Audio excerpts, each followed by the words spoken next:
நம்ம இந்தியாவோட சிங்கப்பெண்கள் இந்த மாதிரி ஒரு வரலாற்று சாதனை பண்ணுவாங்கன்னு யாருமே எதிர்பார்க்கல. அது என்னன்னு பார்க்கறதுக்கு முன்னாடி நம்ம சேனலை சப்ஸ்கிரைப் பண்ணிக்கோங்க. அதாவது இந்தியாவோட மகளிர் அணி 52 வருஷங்களுக்கு அப்புறம் முதல் முறையாக வரலாற்று சாம்பியன் ஆகியிருக்கிறாங்க. உமன்ஸ் ஓடிஐ வேர்ல்டு கப்பில் சாம்பியன்ஸ் 2025. அதாவது போட்டி ஸ்டார்ட் பண்ணுறதுக்கு முன்னாடியே டெண்டுல்கர் அந்த கோப்பையை வச்சு ஒரு ஸ்டில்லை எடுத்து நீங்கள் எப்படியாவது வின் பண்ணும் அப்படிங்கிற மாதிரி வாழ்த்து சொல்லிட்டு போயிருக்கிறாரு அந்த உமன்ஸ் கிரிக்கெட்டுக்கு. ஸோ ஸ்டார்ட் பண்ணுறப்போ டாஸ் போடணுமில்லவா, ஸ்டார்ட் பண்ண பிறகு அந்த டாஸை யாரு தான் வின் பண்ணுவா அப்படின்னு பார்க்குறச்ச அந்த டாஸை வெல்வரட்டு வின் பண்ணிட்டாங்க சவுத் ஆப்பிரிக்கன் கேப்டன். வின் பண்ணி கையோடையே நாங்கள் பவுலிங் ஃபஸ்ட் அப்படின்ட்டாங்க. இவங்களை எப்படியாவது சாய்க்கணும் அப்படிங்கிற மாதிரி சவுத் ஆப்பிரிக்கா முனைப்பில் இருக்க, என்னதான் பண்ணாலும் இந்தியா மண்ணில் தோக்கடிக்கிறது அவ்வளோ சாதாரணமான விஷயமே கிடையாது. நம்ம எப்படியாவது இந்திய அணியை தோக்கடிக்கிறோம். ஆஸ்திரேலியாவில் பேட் கமின்ஸ் எப்படி இந்தியா ஃபேன்ஸை இந்தியன் டீமை சைலன்ஸ் பண்ணாரோ அதே மாதிரி நம்மளும் சைலன்ஸ் பண்ணோம் அப்படிங்கிற மாதிரி டீம்மேட்டுக்கு ஓல்வரட் சொல்ல, இதெல்லாம் வேக எங்கேயாவது வச்சுக்கப்பா, நம்மக்கிட்ட வச்சுக்காத அப்படிங்கிற மாதிரி ஃபைனல் 2011 வேர்ல்டு கப்பில் தோனி அடித்து பிரிஸ் பண்ண மாதிரி அதே மாதிரி கர்மிட்கார் கேட்சை பிடிச்சி பிரிஸ் பண்ணியிருக்கிறாங்க. ஃபைனலி முதல் முறையாக 52 வருஷங்களுக்கு அப்புறம் இந்தியா உமன்ஸ் ஓடிஐ வேர்ல்டு கப்பை ஜெயிச்சிருக்கிறாங்க. அந்த ஜெயிச்சதுக்கு முழு காரணமே கர்மிட்கர் தான், இந்தியாவோட உமன்ஸ் கேப்டன். என்ன மாதிரி ஒரு செலிப்ரேஷன், என்ன மாதிரி ஒரு வரவேற்பு.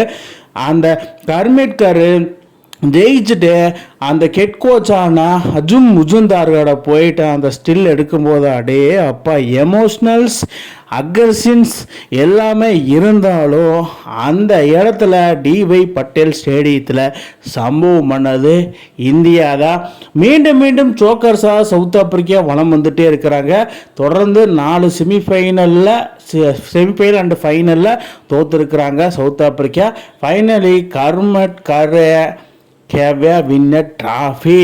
அந்த ட்ராஃபியை பிசிசிஐ அண்டு ஐசிசி சேர்மனான ஜெய்சாகட்ட வாங்கும்போது என்ன ஒரு ஹாப்பினஸ், என்ன ஒரு செலிப்ரேஷன், என்ன ஒரு சம்பவம் அப்படிங்கிற மாதிரி தான் இருக்குது.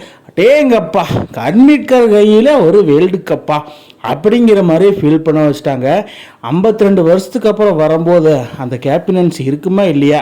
சரி, இந்தியாவோட முன்னாள் கேப்டன், இந்தியாவோட கரண்ட் கேப்டன், இந்தியாவோட present ODI world cup captain and vice captain 2 பேர் சேர்ந்து அந்த இந்தியன் ஃப்ளாகை ஹக் பண்ணிட்டு சம்பவம் பண்ணது வேற மாதிரி. அப்போது 2024-25 கப்பை அடிச்சுட்டு சாம்பியன்ஸாக வந்தாங்க ரோஹித் சர்மா, விராட் கோலி. அதே மாதிரி கர்மிட்கரோ ஸ்மிருதி மந்தனா வளம் வந்திருக்கிறாங்க. அந்த சாம்பியன்ஸ் ஆகிட்டு அந்த கோப்பையை தூக்கி அந்த செலிப்ரேஷன் பண்ணுறது அவ்வளோ சாதாரணமான விஷயமே இல்லை. பழக்கம் போல் ஆஸ்திரேலியா, இங்கிலாந்து, நியூசிலாந்து எல்லாம் தான் வின் பண்ணிட்டு வந்திருக்கிறாங்க இந்த உமன்ஸ் ஓடிஐ வேர்ல்டு கப்பில் 1923 இருந்து. ஃபைனலி 2025 வரலாற்றை மாற்றம் அமைக்கும் வகையில் நம்ம இந்திய கப்படிச்சது வேற லெவலில் சம்பவமாக இருக்குது. இந்திய மகளிர் அணி இந்த மாதிரி சம்பவம் பண்ணுவாங்கன்னா யாரெல்லாம் எதிர்பார்த்தீங்கன்னு கீழே கமெண்ட் பாக்ஸில் கமெண்ட் பண்ணுங்கள் மக்களே. இந்த மாதிரி இன்ட்ரெஸ்டிங் கிரிக்கெட் வீடியோவை தெரிஞ்சுக்க நம்ம சேனலை சப்ஸ்கிரைப் பண்ணுங்கள், லைக் அண்ட் கமெண்ட் பண்ணுங்கள். மேலும் மேலும் உங்களுக்கு வீடியோ வந்துகிட்டே இருக்கும்.